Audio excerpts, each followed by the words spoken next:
We start off in the power sector, where Kenyans should be ready to pay more for electricity over the coming months due to drought and as the country consumes more energy that is generated from non-renewable sources.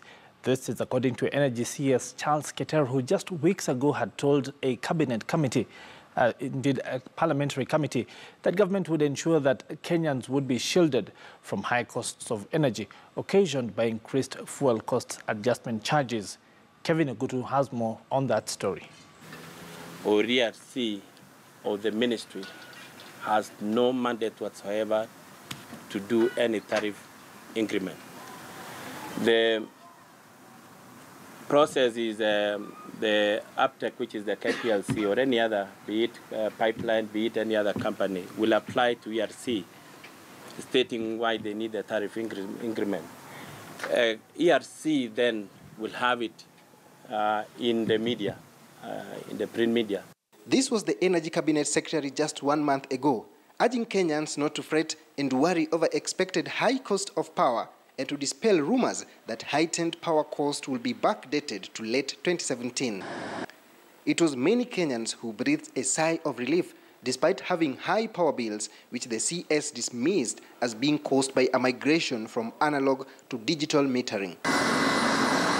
And today, a complete about turn in what will come as a shock to many consumers and be seen as blowing hot and cold, if not being plain dishonest. The bombshell that the power prices will indeed rise due to the ongoing dry conditions was dropped.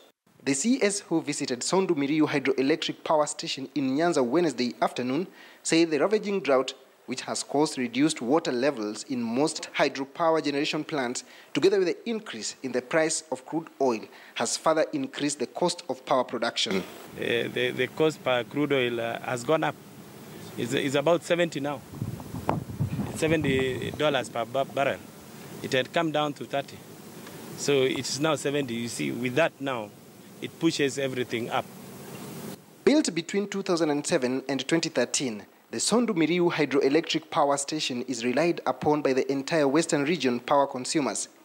The plant, with an associate Sangoro power plant, was to provide a combined output of over 50 megawatts. But the reducing water levels have made this impossible, leaving the two operating far below optimal capacity. Energy Cabinet Secretary Charles Keter's visit made it clear that not all is well with this Kisumu power station. So when there is a problem with rain, it really affects us. Not only the people around, it affects the whole country because, I mean, the network is linked all the way to Nairobi. So you may have realized in recent past, we've been doing some power rationing around the western part. And essentially it has been even affecting me alone, and I know it. So, and it goes beyond our efforts, but the dam now, as you've heard, is operating nearly almost half the capacity.